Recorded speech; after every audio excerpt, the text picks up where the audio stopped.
Fala meu cotista, beleza? Sejam bem-vindos a mais um vídeo do canal Fim da Questão, Ivan aqui falando. E bora bater um papo sobre o fato relevante que saiu aí do XPML, né? Saiu ontem à noite, então já estou gravando aqui para vocês, né? Sobre a venda dos shoppings, então assim, ele conseguiu equalizar aí a questão do passivo que ele tem, né? Então assim, ainda não está 100% certo, né? Mas assim, já tem um caminho aqui, né? Vamos bater um papo aqui sobre isso que rolou, né? Então, bora lá. Fato relevante, XPML, né? Fez um acordo aí com a Risa, né? A Risa que, inclusive, tá comprando a Virgo, né? Saiu essa notícia também hoje. Então, assim, a Risa tá bem forte aí, bem atuante no mercado, né? Mas, voltando aqui para o fato relevante, né? Então, a gestora assinou um memorando aí, né? Com a Risa, que vai ser a compradora. O que eles vão fazer? Eles vão fazer a estruturação de um novo fundo imobiliário. Ainda não temos maiores detalhes sobre ele, né? Que vai ser gerido pela Risa, que vai adquirir a participação de 9 shoppings aí, que são do XPML, né? Então, tá aqui os 9 shoppings, 45% do Tietê Plaza, 15% do Santana Shopping, 25% do Campinas Shopping, 20% do Gran Plaza Shopping, 17,5% do Caxias, 100% do Downtown, 40% do Metropolitano Barra, 40% aqui do Shopping Ponta Negra e 14,31% do Shopping Bela Vista. E esses 9 shoppings aí, né, vai dar um valor total de aproximadamente 1 bilhão e 600 milhões, né? Valor gigantesco aí, com pagamento de aproximadamente 68% à vista e 32% em até 5 anos, né? Então, nesse pagamento aí, né, vai ser capaz de gerar uma liquidez para o fundo aí de aproximadamente 1 bilhão, né? Vai gerar um ganho de capital de 278 milhões, o que vai dar aí um valor por cota, né, de lucro de R$ 4,90. Então, assim, gigantesco, né? Mas vamos seguir aqui e depois eu venho para a parte de comentários, né? Motivações da transação, da transação e impactos financeiros. Então, aqui ele fala que a transação segue a estratégia do fundo de compor o portfólio de participações minoritárias em ativos relevantes da indústria, administrado pelos principais players do setor, que também sejam sócios do empreendimento, né? Ué, o que aconteceu aqui? Deixa eu voltar para cá. Pronto, então vemos isso aqui, né? Que essa é a ideia dele. Então, assim, eu assisti uma entrevista do gestor do fundo acho que foi com o Baroni, se eu não me engano, né? E ele destacou muito isso. Ele estava falando sobre a questão, né? O Baroni ficou perguntando para ele sobre essa questão da alavancagem, o que eles podem fazer, qual que é a estratégia, e ele falou que a estratégia é isso, ele quer ser minoritário nos principais shoppings, né? Então ele vai pegar o shopping premium ali daquela região e ele quer fazer parte dele ali, quer ter uma porcentagem ali, ele quer ser minoritário, né?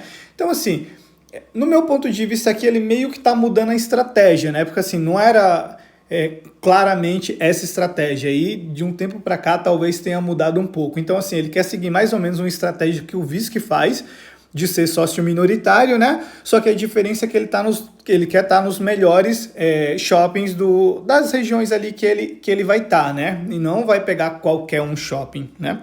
Então isso aí foi meio que mais recente isso, né? Ele seguindo aqui, né? Ele fala que a composição dos ativos a serem vendidos transforma participações atualmente majoritárias em minoritárias, em linha com a estratégia que ele quer seguir, né? Além de vender integralmente ativos que perderam a representatividade no portfólio devido ao crescimento natural do fundo, né? Então, a partir da conclusão, terá um evento de liquidez relevante capaz de, ponto 1, reforçar a estrutura de capital e disponibilidade imediata para honrar com as contas a pagar de aquisições de ativos. Eu deixei aqui o relatório, então a gente depois vai dar uma olhadinha lá no relatório, tá? 2, manter o patamar atual de distribuição de 92 centavos por cota por um período mais longo. E 3, melhorar os indicadores do fundo, né? Como o NOI Caixa, por exemplo, que aumentaria aproximadamente 20%, né? Pela reciclagem do portfólio iria para uma média mensal aí de 130, passaria para R$ 155 por metro quadrado, né? Então, assim, antes de ir lá para o relatório, quer dizer, a gente pode ir para o relatório para ver aqui as participações que eu falei para vocês, né? Para a gente entender como que vai ser. A gente dá uma olhadinha no fluxo de pagamentos dele e aí eu venho com os comentários aqui, tá? Então vamos dar uma olhadinha lá no relatório. Eu já deixei aqui marcado pra gente. Aqui os shoppings, né? Então assim, a gente percebe que os principais shoppings não mexeram em nada, né? O Cidade Jardim, Cidade de São Paulo, né? O Tietê Plaza é um shopping até principal dele e acabou mexendo aqui, né? Então ele tinha 90%, tá passando 45% aí, né? Vai ficar com mais 45%, né? Vai ficar ali meio a meio. Aí aqui ele já é minoritário. Aqui, eu não sei como que vai ficar isso, se quem vai administrar vai ser a própria Risa, se depois ele vai vender mais um pedaço aqui, né? Para ficar minoritário mesmo, né? Aqui ele já é minoritário. Aqui também é. Esse aqui ele vendeu, né? Tá vendendo 100% dele. Minoritário aqui. Minoritário, né? Aqui ele tem 51%, tá vendendo 20%. Aqui ele já é minoritário também. Aqui ele tá vendendo toda a participação que ele tem, os 25%. Aqui também, os 100% que ele tem, tá vendendo. Aqui não mostra. Aqui ele deve ter 100% também, né? No Carioca Shop ele é minoritário. No Barra ele tem 70%, tá vendendo 40%, vai ficar com 30%, minoritário, né? Duque de Caxias, minoritário. Tá vendendo também tudo, né? Aqui ele já é minoritário. Tem 40%, minoritário, 40%. Aqui ele tem 40%, está vendendo aí, vamos arredondar para 15%. Vai ficar minoritário também. Aqui tem 45%, 35%. Aqui ele tem 62%, está vendendo 40%. Assim, vai ficar bem em linha, né, com o que ele fala, né, de ser minoritário. A única parte aqui mesmo, essa questão do Tietê Plaza, né? Que assim, 90% é dele, 10% talvez seja da própria Sim, né? Então vai ficar 45% com ele, 45% com o Risa e 10% da Sim. Ele ainda acaba sendo aqui majoritário juntamente ali com a Risa, né? Mas no geral aqui a gente vê que a estratégia vai se aplicar aqui mesmo para ele, o que ele quer, né? Agora vamos dar uma olhadinha aqui nas disponibilidades, como que vai ficar.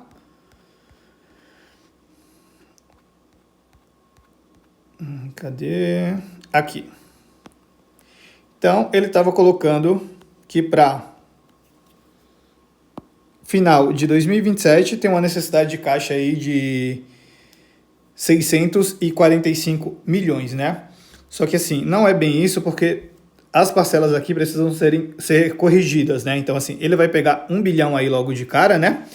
Então, para esse ano aqui, de 2025... tinha uma necessidade de caixa de 350 milhões. Essa parcela aqui, ela vai para uns 700 milhões, eu acredito, né? Por conta do reajuste que ela vai ter, né? Aqui mais 63 milhões, também vai ter um reajustezinho aí, né? E ele já tem 360 em caixa. 350, vamos arredondar para 350. Então vai entrar 1 bilhão aqui, ele vai ficar tranquilo aqui, né? Então aqui a gente está falando de 700, vamos arredondar aqui, 750, menos 350, 400, vai entrar 1 bilhão aí, ainda sobra 600 milhões. Então ele termina aqui esse ano com 600 milhões em caixa. E aí assim, fica bem tranquilo mesmo a situação dele aqui, para pelo menos até o final de 2026, né? Agora, sobre os pontos, né, sobre os comentários, aqui vamos dar uma... O que eu acho sobre, né? Assim, quem me acompanha aqui sabe que eu venho batendo bastante aí no XPML por conta dessa alavancagem, né? Então, assim, nunca quis polemizar nada aqui de ficar falando, vende isso, que não presta, tal. Então, assim, eu sempre falei, né, eu tenho ele em carteira, não estou numa situação muito confortável. Até no último vídeo eu falei que iria colocar um prazo para mim mesmo de até... Eu não tinha decidido isso, né? De até tal dia, e caso o XPML não se movimentasse, eu iria vender. Mas assim, de fato, sempre foi um fundo muito grande, com muita qualidade. A qualquer momento ele poderia vender alguma coisa, só que assim, o prazo estava se encerrando e não vinha nada, né? Então a gente acaba ficando com o pé atrás ali, meio receoso, né? Mas em nenhum momento eu quis polemizar ou falar, o fundo não presta, vende tudo e sai fora disso. Então, assim, quando a gente tem que criticar, a gente critica, e eu critiquei bastante, né? E quando a gente tem que elogiar, que no caso é agora, no meu ponto de vista, foi algo muito bom, eu vou elogiar também. Então, assim, para mim não tem essa de, só fez coisa ruim, eu só vou criticar, vou ficar procurando um pelo em ovo para criticar, não. Não é bem assim. Então, quando a gente tiver que criticar, a gente vai criticar, e quando tiver que elogiar, a gente vai elogiar. Então, assim, dito isso, né, achei muito interessante essa movimentação aqui, né, assim, eles fizeram uma parceria ali com a Risa meio que vai socorrer eles, né? Claro, é interessante para a Risa também, porque se não fosse a Risa não entraria nisso. Então, assim, o que ele vai fazer? Ele vai chamar essa emissão aí para a Risa, não para ele mesmo, que ele está abaixo da cota patrimonial, né? Então, assim, ele vai captar para a Risa, e aí é o ponto que entra, né? Ele colocou que a transação é 1 bi e 600 milhões, e desse 1 bi e 600 ele vai receber 1 bi logo de cara, né? A questão é, será que vai conseguir captar esse 1 bi? Se conseguir captar, ótimo, esse 1 bi vai para ele, né? E os 600 milhões, a Risa tem até 2029, era isso para pagar? Cadê? 5 anos. Tem 5 anos aí para pagar, até 2030. Agora, se não captar 1 bilhão, se captar 500 milhões, como que vai fazer? A Risa vai se alavancar para pagar isso para ele? Aí tem que entender como que vai ser isso, né? E aí a gente só vai entender quando sair o prospecto ali da Risa, né, falando sobre isso. Mas assim, no ponto geral, uma movimentação boa, né? Então assim, ele vai fazer tudo isso de uma vez, né? Criou um pacote ali de shoppings e pronto. Ele não vai ficar vendendo um por um ali até conseguir chegar a todo o valor que ele precisa. Então assim, foi uma movimentação boa, né? Só vamos esperar para entender tudo direitinho como que vai acontecer, né? Vamos esperar a Risa soltar o prospecto, se manifestar também. Vamos ficar de olho aí, né? Sempre atentos, mas assim, resolveu a questão da necessidade de caixa dele. Ponto 1, né? Ponto 2, em relação à distribuição dos rendimentos, vai continuar pagando os 92 centavos aí, né? Então, assim, ele vai perder um pouco na renda, porque ele tá se livrando aí de alguns shoppings, né? Então, a receita dele acaba diminuindo, só que como ele tem um ganho muito grande aqui de lucro, né? Ele tem para distribuir aí. Cadê essa parte de lucro? Aqui. Quase 300 milhões, né? 4,90. Então ele consegue aumentar um pouquinho ali a parcela do que ele coloca de não recorrente para continuar pagando esses 92 centavos. Então, ótimo, né? E quanto ao ponto 3, que melhora os indicadores do fundo, isso é ótimo também, né? E aí, além disso, né, junta a questão da estratégia dele, essa nova estratégia dele de ser minoritário nos principais shoppings, né? Então ele vai conseguir aplicar isso, né, de uma forma até natural, uma vez que ele vendeu aqui, fez um pacote ali.